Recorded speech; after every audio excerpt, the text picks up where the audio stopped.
All right, we're at Destiny Mall to go see The End of Oak Street. And we're hoping for three things. One, no AI dogs, no Cloverfield, and the dog fucking lives, okay? Well, we're about to find out. I mean, I wouldn't mind if it's a Cloverfield movie. They just... Bad Robot, you know? As long as this says dinosaurs eating people, I don't care. It'll be a good movie.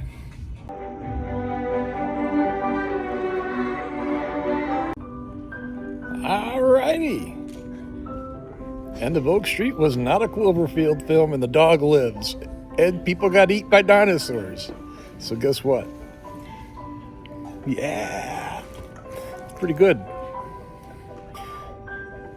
Some twists you didn't expect, too. All right, I'm back home and I changed my shirt. J.J. Abrams finally has his Jurassic Park, courtesy of director David Robert Mitchell, with The End of Oak Street. And as I already spoiled, the dog doesn't die, and it is an AI, thank God. Starring Anne Hathaway and Ewan McGregor, The End of Oak Street is full of surprises, the least of which is that it's a good movie. Now, when I say it was good, I mean that relatively speaking. This is a popcorn movie through and through. It's by no means Citizen Kane. If you go into this film expecting people to get eaten by dinosaurs, that's what you're going to get in spades in this adventure survival horror piece. Now, they were smart with their advertising here because it's going to really piss off the anti-woke crowd. Ewan is not the protagonist. Anne Hathaway is.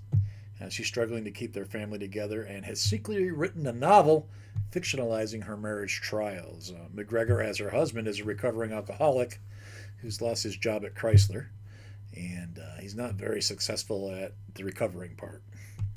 He means well, and he wants to do the right things, and there are moments where this person comes through, but ultimately he's weak.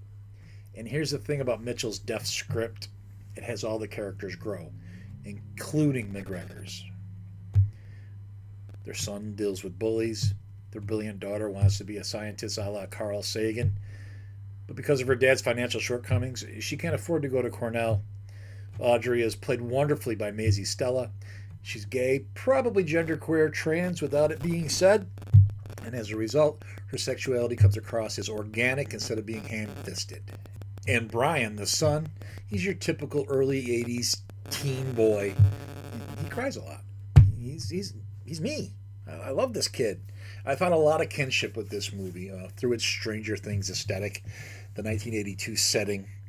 15-year-old me lived in this world, and since it takes place on July 11th, 1982, a week before what would have been my birthday, I can tell you that on that day I was likely playing D&D, listening to Ozzy or Charlie Daniels, riding BMXs to Sylvan Beach to hit the arcade, and dealing with a bowl haircut.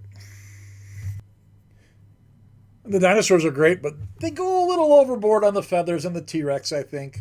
The raptors are near perfect, and this is truly the best modern dinosaur movie outside of the Jurassic Park franchise as far as special effects go.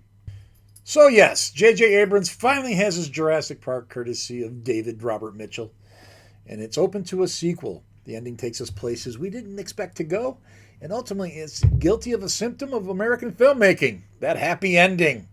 Shh! Spoiler alert.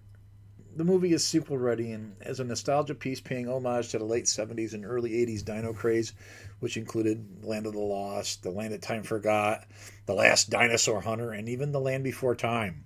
I'm looking forward to more stories from this land at the end of Oak Street.